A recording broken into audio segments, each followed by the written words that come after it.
Ravenscroft was a village like any other, filled with charming cobblestone streets, modest cottages, and lush meadows. But at its heart lay a dark secret, the enigmatic Harper Manor. For generations, the manor stood as a brooding sentinel on the outskirts of the village, its tall, gnarled gates rusted with age, and its windows forever shrouded in shadows. Children dared each other to peek through its iron bars, only to run away with tales of flickering lights and ghostly whispers. In the local tavern, tales of the manor flowed as freely as the ale. The villagers spoke of Jonathan Harper, the manor's long-deceased owner. Harper, a man of considerable wealth and influence, had met a gruesome end one stormy night a century ago. Betrayed by those closest to him, his body was discovered lifeless, his blood mingling with the rain that had poured through the shattered windows. Despite the passing years, his spirit was said to linger, trapped in a perpetual state of unrest. Emily Caldwell, a young historian with a penchant for the supernatural, arrived in Ravenscroft one crisp autumn evening. She had heard the tales of Harper Manor and was determined to uncover the truth. As she approached the manor, the air grew thick with an uneasy silence. The once grand estate now stood in ruin, its walls crumbling and ivy creeping through every crack. Emily pushed open the heavy creaking door and stepped inside. The interior was a haunting testament to its former glory, with faded portraits lining the walls and cobwebs adorning the ornate chandeliers. Dust motes swirled in the pale moonlight, casting eerie patterns on the floor. She felt a chill run down her spine as she ventured further into the depths of the manor.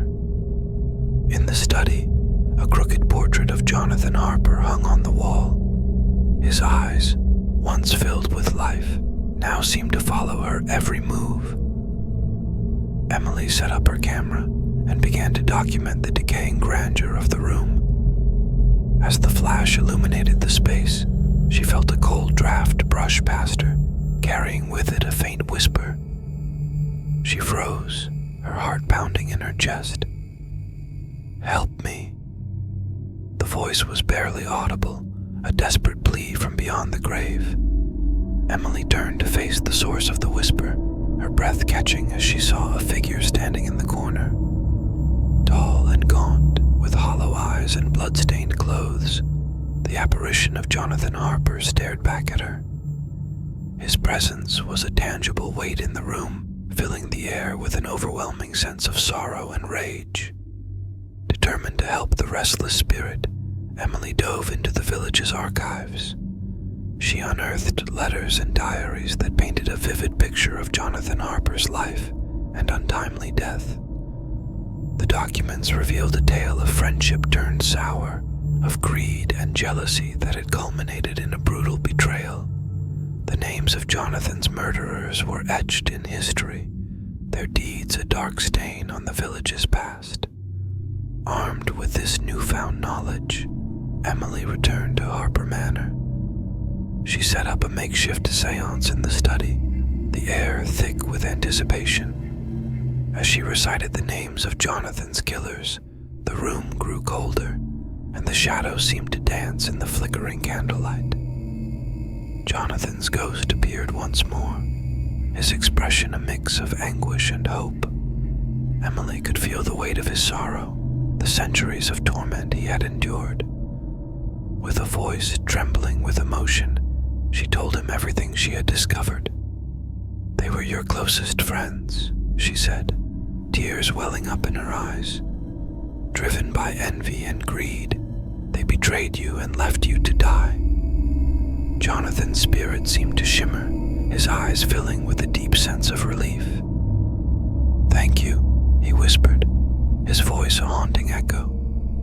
"You have given me the peace I have long sought." With those final words, Jonathan Harper's spirit faded into the night, leaving the manor silent and still. The oppressive weight that had hung over the house for so long was lifted, replaced by a sense of calm and closure. From that night on, Harper Manor was no longer a place of fear.